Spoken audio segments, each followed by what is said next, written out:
Hello friends, എല്ലാവർക്കും സുഖമാണല്ലോ.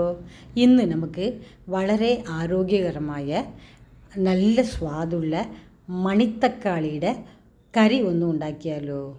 ഈ മണിത്തക്കാളിയാണെങ്കിൽ വളരെ പോഷകമുള്ള ഒരു ഇലക്കറിയാണ് കേട്ടോ. വായിലും വയറ്റിലും വരുന്ന പുണ്ണൊക്കെ ഇത് കഴിക്കുകയാണെങ്കിൽ കുറയും. അതിന് ഞാൻ ഒരു പിടി മണിത്തക്കാളിയുടെ ഇല എടുത്തിട്ടുണ്ട്. ഒരു അര കപ്പ് പയറ് പരിപ്പ് കൂടെ വേണം. അര കപ്പ് തേങ്ങ എടുക്കണം. 1/4 ടീസ്പൂൺ ജീരകം, 3 പച്ചമുളക്, 2 കഷ്ണം വെളുത്തുള്ളി, 1 കഷ്ണം ഇഞ്ചി, 1 തക്കാളി ചെറുതായി കട്ട് ചെയ്തെടുക്കണം. 10 ചെറിയ ഉള്ളി കൂടെ നമുക്ക് എടുക്കണം.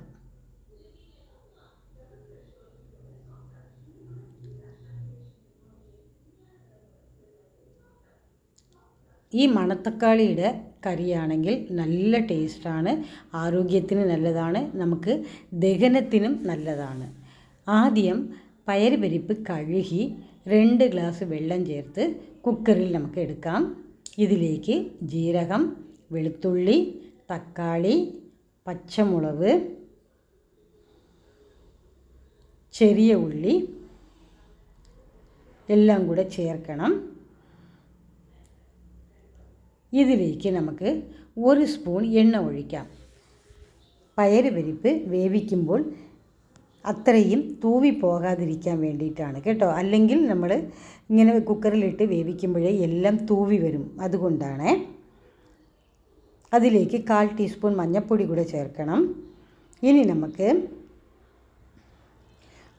മിക്സി ജാറിൽ തേങ്ങ, വെളുത്തുള്ളി, ജീരകം, ഇഞ്ചി, ശകലം കുരുമുളകും കൂടെ ഇട്ട് നമുക്ക് ഇതിനെ നന്നായിട്ട് അരച്ചെടുക്കണം.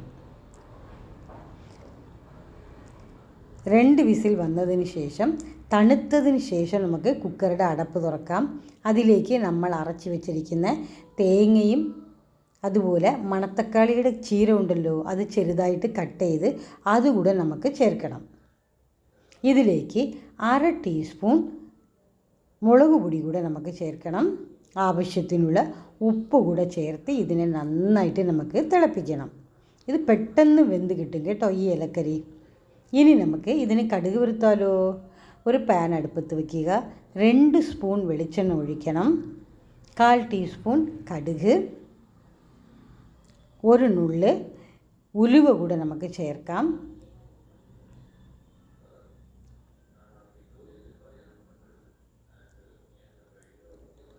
ഉലുവ ബ്രൗൺ കളർ ആയതിനു ശേഷം നമുക്ക് ഉള്ളിയും കറിവേപ്പിലയും കൂടെ നമുക്ക് ചേർക്കണം. ഇതിൻ്റെ കൂടെ ഒരു വറ്റൽ മുളക് കൂടെ ചേർത്ത് ഇതിനെ ബ്രൗൺ കളറിൽ നമുക്ക് നന്നായിട്ട് ഫ്രൈ ചെയ്തെടുക്കണം.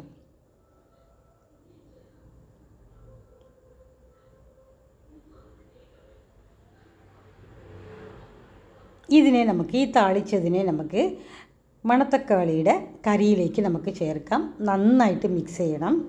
ഇത് വളരെ ഗുണകരമായ ഒരു കറിയാണ്. എല്ലാവരും ഇത് ഒന്ന് ഉണ്ടാക്കി നോക്കണേ.